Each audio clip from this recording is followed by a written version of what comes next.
Chapter 31 Manifestation of Vikata. Om Shri Ganeshaya Namaha. Shakti said, O Jagadamba, it was our great fortune to have heard the story of the Siddhi bestowing Mayura Kshetra. O Devi, please tell us about what action Shiva and other Devas took after receiving advice from Mudgalacharya to be freed from the distress inflicted by Kamasura.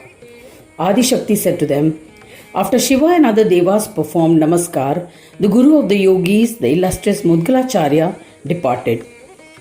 Shiva and other Devas went to Mayura Kshetra. The Devas along with Rishis performed the Yatra as ordained by the Shastras. Thereafter they observed penance and sang bhajans of Ganesha. They pleased Vinayaka by meditating on the Ekakshara mantra of Ganesha. He manifested before them in the guise of Dundi. Seeing Vigneshwara, who was riding a peacock, Vishnu, the chief of Devas and Rishis, rejoiced and offered pranams to Vignapa with great devotion, performed his puja, and then, joining their hands in prayer, extolled him. They extolled to Mayuresha, the bestower of all siddhis, to the bestower of knowledge, to the devotees, to the one who protects his devotees, we bow to you. To the one who resides in Swananda, to the one who is superior amongst the best, to the mother and father of all, O Dundiraj, we bow to you. To the one who is worshipped by all, to the one who has no beginning, to Paramatma, to the one with infinite faces, to the one with infinite forms, we bow to you.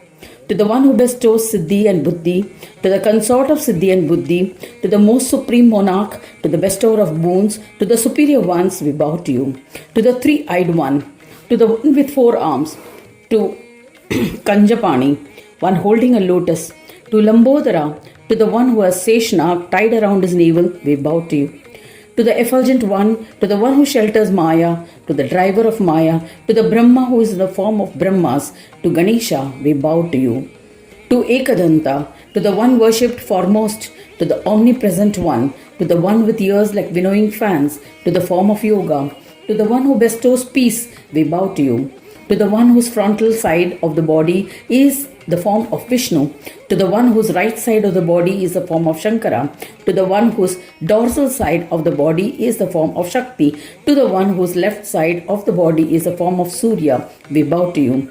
Even the Vedas and yogis were exhausted trying to describe you. How can we extol you, O Mayuresha? Lord of Devas, we bow to you. O Devas, you are the multifaceted Maya who creates delusions in the fivefold tendencies of the mind. We bow to her, Lord. Mayura means Maya. You conduct your divine plays through her, and hence you are known as Mayuresha. There's no doubt about it. This is how we perceive you. Our birth, lifetime, learning, penance, and knowledge are blessed by the darshan of your holy feet. O Lord, we have been content. In this manner, they praised Ganesha and danced in ecstasy. Their bodies thrilled with excitement. Tears of joy flowed from their eyes. They cheerfully hailed Mayuresha. Ganaraja was influenced with their bhakti and said, O Devas, ask for a boon. You have won my heart with the stotra that you have composed. I shall grant whatever you desire. This stotra that you have composed has the powers to bestow all siddhis to the reader or the listener. It will enhance his devotion. One who reads or listens to it will be beloved to me. I shall happily grant whatever he desires.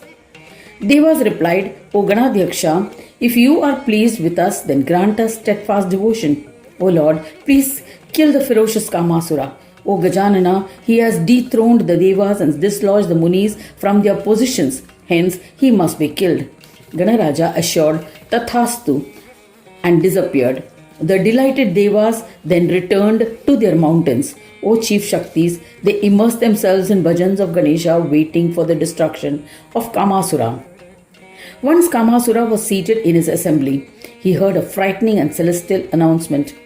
As a result of the prayers of the Devas, a Brahma named Mayuresha is going to kill you and restore happiness to the world.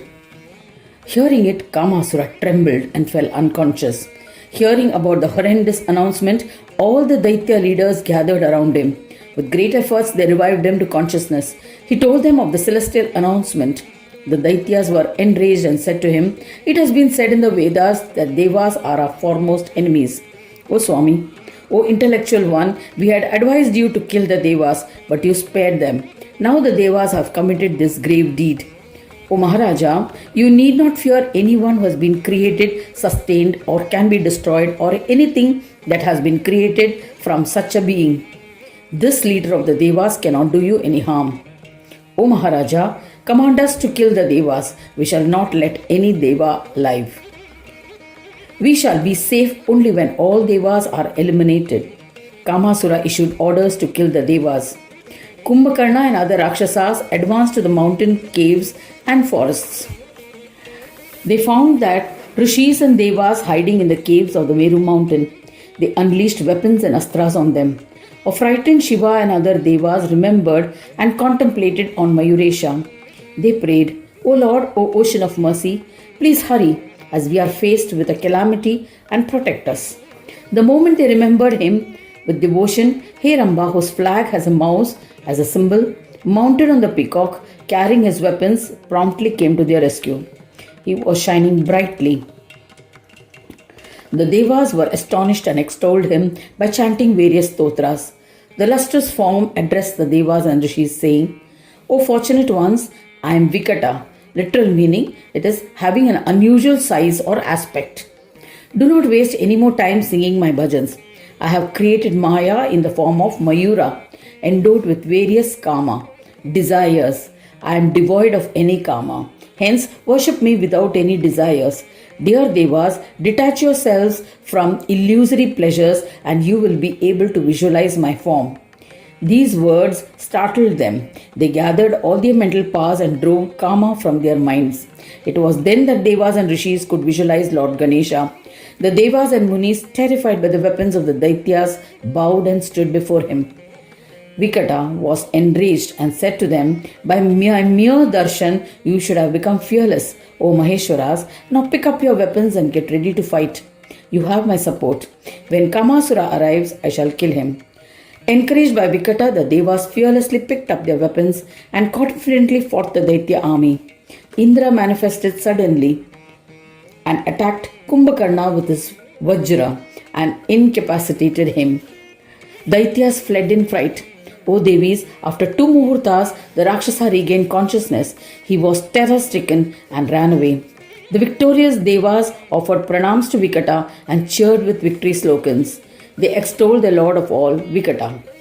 Thus ends the 31st chapter titled Manifestation of Vikata in the 6th Khand of the Purana Upanishad, Srimad Mudgal Puran, describing the legends of Vikata, dedicated to Shri Gajanana. End of chapter 31.